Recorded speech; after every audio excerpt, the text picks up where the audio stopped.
قبل ما تفرجوا الفيديو خوتي ما تنساوش تابونيو في لاشين وتفعلوا الجرس باش يوصلكم كامل جديد من عند قناة ميديا ديزاد. الحمد لله كتبت واحد القوة اللي هي قوة خطيرة نقدر نطير. السلام عليكم متابعينا الكرام، متابعي قناة ميديا ديزاد. خوتنا جيناكم في فيديو جديد وخبر جديد كالعادة. معكم خوكم شرف الدين. في هذا الفيديو راح نحكيو عن آخر مستجدات المنتخب الوطني الجزائري. راح نحكيو أيضا خوتي عن المباراة المقبلة المهمة للمنتخب الجزائري واللي هي ضد غانا. راح نتكلموا هل ستلعب المباراة أم لا تلعب ويكون المصير تاعها كمصير مباراة غامبيا. المهم قبل مشاهدة هذا الفيديو كالعادة خوتي وصلوا 4000 5000 لايك وخليوا لنا آراءكم في التعليقات حول هذه الأخبار. نبداو إخوتي الكرام بأخبار حول تعداد الفريق الوطني الجزائري، حيث وصلتنا أخبار مفادها أنه بن سبعيني الحمد لله هو بخير قد تعافى. في غولي يواصل العلاج هذا اللاعب الذي صنع جدلا كبيرا، هل سيشارك أو لا؟ حسب آخر الأخبار فهو يواصل العلاج وبنسبة كبيرة لن يضيع الكان بإذن الله. مبولحي وزغبة منتظران غدا إن شاء الله. أيضا ماندي إخوتي الكرام راح يجي غدوة. بن رحمة ومحرز وصل إلى التدريب اليوم الأحد، وبإذن الله التعداد سيكون مكتملا بحلول يوم مباراة غانا. بكل بساطة التعداد الجزائري إلى حد الآن نراه في أتم الجاهزية من أجل حصد كأس إفريقيا بإذن الله. الآن نروح إلى أخبار المتداولة حول مباراة غانا.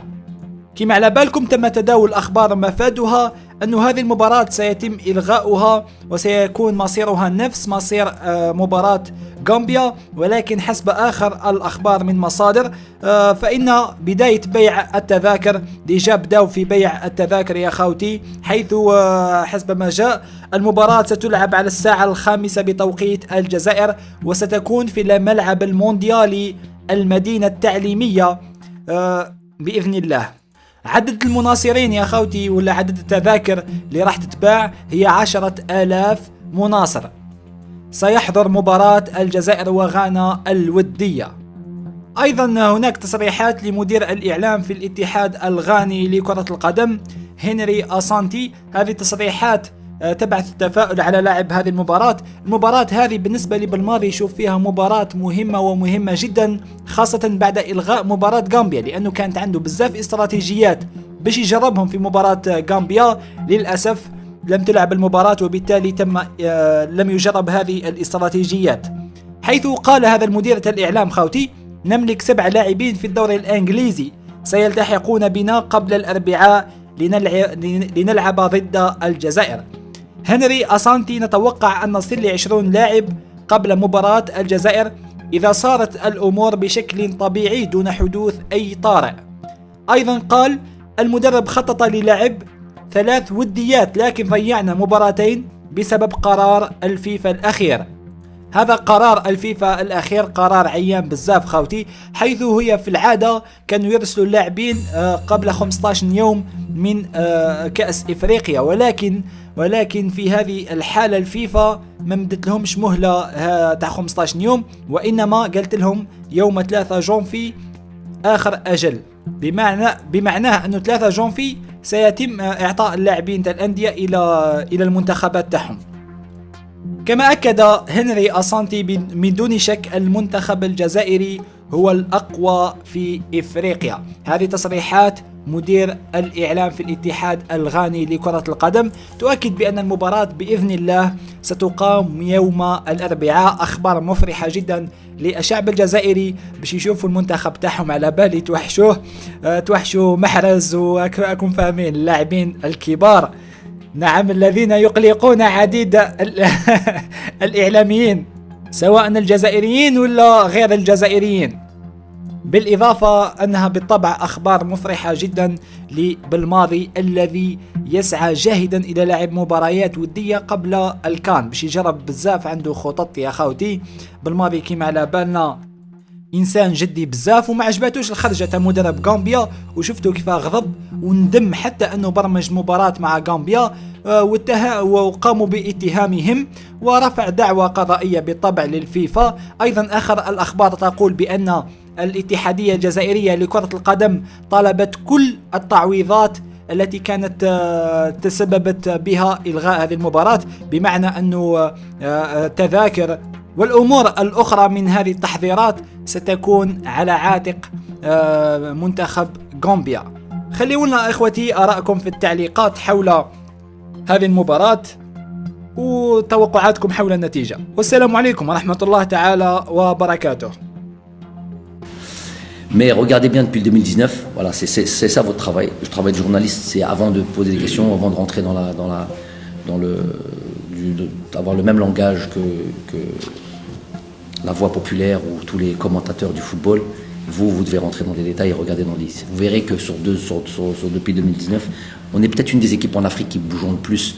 Je sais que vous focalisez pas exclusivement. Vous vous focalisez plutôt exclusivement, plus ou moins, sur la sélection algérienne. Mais si vous regardez partout en Afrique, là vous verrez qu'il y a des équipes, elles ne bougent pas. Match amical, pas match amical, c'est toujours la même équipe. Moi je peux vous dire parce que je travaille sur toutes ces équipes-là, tous ces adversaires, et de toute manière c'est mon travail, j'aime regarder. C'est toujours le même. Nous, depuis 2019, sur les dates FIFA, on change quasiment sur même des matchs de qualification, on n'attend pas les matchs amicaux. On change. Alors maintenant, d'une équipe à une autre, changer 20, parce on est dans une génération next, change ça, dib partout. Ou Hedek Jdid, moi je le vois pas, moi. Donc ça, on a fait en sorte, je ratisse large pour parler d'Ismaël Benasser, nous on a fait en sorte que d'avoir un groupe. Est-ce que Ismaël Benasser est un joueur important de l'équipe? Oui. Est-ce que Riyad Mahrez est un bon joueur et important de l'équipe? Oui. Est-ce que Issa Mandi est un joueur important de l'équipe? Oui. Mais il y a Bedran, mais il y a Jamel, mais il y a aujourd'hui Mehdi Tarat, mais il y a Amin Tougaï qui vient de faire un tournoi.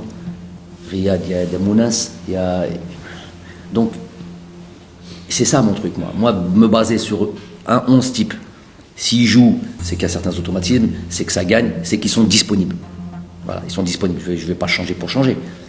Maintenant, je trouve qu'on a une palette de joueurs, un nombre de joueurs qui peut largement s'inscrire quand on fait appel à eux, largement s'inscrire démarrer un tournoi, démarrer un match sans aucun doute et être performant. Je suis sûr de ça. Donc Ismaël Benasser est un joueur important, mais ça ne m'empêche pas de dormir dans le sens où je sais que celui qui va jouer à sa place, si tant est que la place elle est acquise définitivement, pour personne la place est acquise définitivement, je sais qu'il va faire le travail. Ismaël Benasser, s'il joue régulièrement, c'est parce qu'il le mérite. Donc, il y a des joueurs qui vont le remplacer, et sur lesquels je me fais aucun doute, pour lui ou pour d'autres positions. وفي الأخير ما تنساوش ديروا لنا جام وتشاركونا رايكم في التعليقات. سلام.